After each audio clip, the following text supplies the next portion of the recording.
Okay, so get this. You guys requested a deep dive on Somalia. Oh, yeah. Yeah, a lot of you wanted to know, like, why Somalia is suddenly becoming, kind of a big deal on the world stage. And honestly, I get it. Like, my first thought was, all the stuff you see in the news. Right. But then I started reading the source material you sent over. The geopolitical importance of Somalia at the crossroads of the Horn of Africa. Did you know Somalia has the longest coastline in mainland Africa? It's incredible, isn't it? Like, that's got to be huge. It is. It really is. I mean, it puts them right at the heart of some of the busiest shipping routes in the world. Think about it.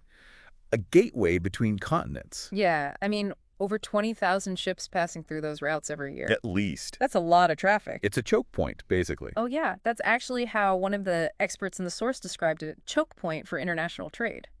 So, like, okay, if you're Somalia, what does that actually mean? Like, what can you do with that? Well, it means you've got leverage. Countries that rely on those trade routes, they need to be on good terms with Somalia. They need to work with them.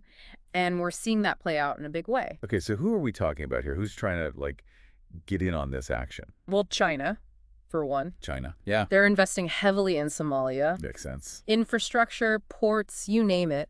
They're really trying to secure their access to those shipping lanes. I mean, they helped Somalia completely revamp the port of Mogadishu, Oh, wow. aiming to make it a major hub, like a central point for all that trade flowing through. So they're thinking long term. Definitely. But, okay, hold on. What about the U.S.? The U.S. is definitely there, too. They've Yeah. got a pretty strong military presence in the region, Yeah, I remember reading that. mostly focused on counterterrorism and, keeping those shipping lanes secure. Okay, so we've got all these, global powers kind of circling Somalia. It's like a real-life game of Risk, Exactly. with Somalia right in the middle. So how's Somalia handling this? Are they, playing all sides? Yeah, I think you could say that. Smart. Their government is walking a tightrope, really, trying to secure investment from, both the U.S. and China, using that competition to their advantage, but also, trying to chart their own course, not become a puppet of any one power. It sounds pretty tricky. Oh, it is. It's a delicate balancing act. Okay, so we've talked about the global scene. What about Somalia's, immediate neighborhood? How do things look there? The regional dynamics, always interesting. Right. I mean, I bet it's complicated. Well, it's a mixed bag, to be honest. You've got countries like Ethiopia, Djibouti, Kenya, each with their own history with Somalia. Yeah, the source material mentioned a dispute with Kenya, some kind of maritime thing, right? Right, right. This is over a big chunk of ocean territory. Like, how big are we talking? About 100,000 square kilometers. Whoa. Okay, so why are they fighting over it? It's a triangle of ocean in the Indian Ocean, and it could be rich in oil. Both Kenya and Somalia say it belongs to them, that it's part of their exclusive economic zone. Okay. So it went all the way to the International Court of Justice, the ICJ. Oh, wow. So who won? Somalia. What? Really? Yeah. That's kind of a big deal, right? Oh, absolutely. It was a huge victory for Somalia. So what did that mean for them? Well, first of all, it shows they're willing to play by the rules to resolve disputes through international law. Right. And it also kind of cements their position, shows they're not afraid to stand up for what they believe is theirs. Yeah, and like you said, they won. They were right. So how did Kenya react to this? They weren't happy, to be honest. Yeah, I bet. They initially rejected the ruling, but there's been a lot of pressure on them, from the international community to accept it, Okay. to try and work out a solution.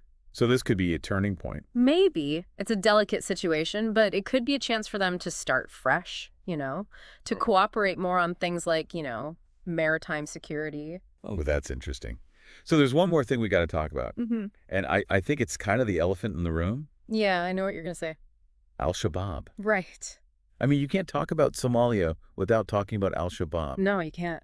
So how does that, this ongoing conflict, how does that affect everything else we've been talking Well, about? it's a huge challenge, that's for sure. Right. For Somalia, and really for the whole region, al-Shabaab is a destabilizing force. Yeah. But, it's important to remember, Somalia is not alone in this fight. Right. The African Union has a peacekeeping force there. Yeah, ATMIS, the African Union Transition Mission in Somalia. I've heard of them. They're doing a lot to support the Somali government, helping them build up their security forces. Okay, that makes sense.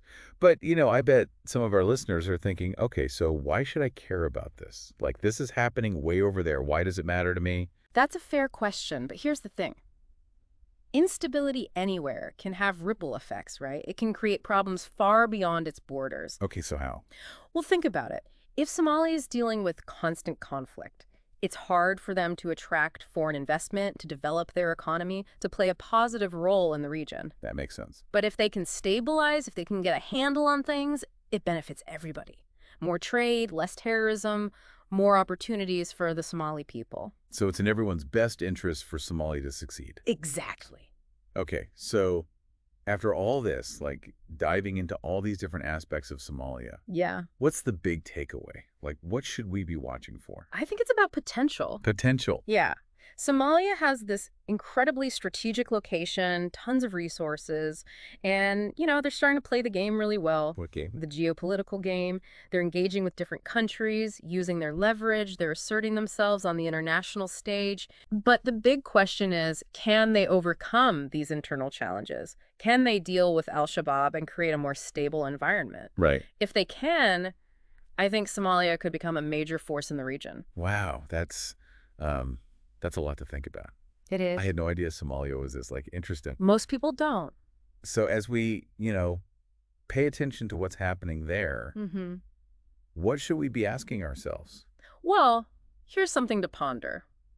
Given Somalia's position, right in the middle of everything, Yeah. could they actually become a mediator, a bridge between these big powers that are all competing for influence?